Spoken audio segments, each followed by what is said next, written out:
અમદાવાદના લોકો ખાસ ધ્યાન રાખો કે આવતીકાલે એટલે કે 12 ફેબ્રુઆરીએ અમદાવાદના અમુક રસ્તાઓ બંધ રહેશે, કારણ કે આવતીકાલે અમદાવાદમાં ભારત અને ઇંગ્લેન્ડ વચ્ચેની ત્રીજી વનડે મેચ રમાવાની છે. આ મેચને લઈને ટ્રાફિક ડાયવર્ઝન આપવામાં આવ્યું છે અને બુધવારે જનપથ ટીથી મોદી સ્ટેડિયમથી લઈને મોટેરા ગામ સુધીનો રોડ જે છે એ સવારે 9 વાગ્યાથી લઈને મેચ પૂરી નહીં થાય ને ત્યાં સુધી બંધ રહેશે. પોલીસ કમિશનરે બહાર પાડેલા જાહેરનામા અનુસાર વાહન ચાલકો તપોવન સર્કલથી ONGC 4 રસ્તા થઈને વિસદથી વાયા જનપથથી અવરજવર કરી શકે છે.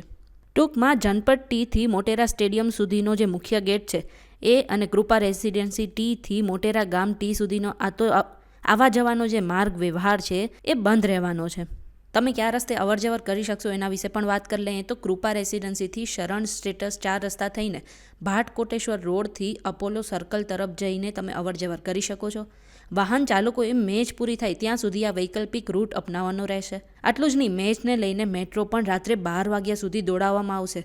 સામાન્ય રીતે મેટ્રો જે છે 10 વાગ્યા સુધી ચાલુ રહે છે. મેચ જોવા માટે આવેલા દર્શકોને અવગણતા ન પડે એટલા માટે 2 કલાકનો સમય વધારી પણ દેવામાં આવ્યો છે. મોટેરાથી APMC અને થલતેજ ગામથી વસ્ત્રાલ ગામ સુધી દર 8 મિનિટે મેટ્રો તમને મળતી રહેશે. એટલા માટે અમદાવાદીઓ આવતીકાલે એટલે કે મેચના દિવસે આ રસ્તા પર તમે અવરજવર ના કરતા અને આ રીલ તમારા મિત્રોને પણ શેર કરી દો.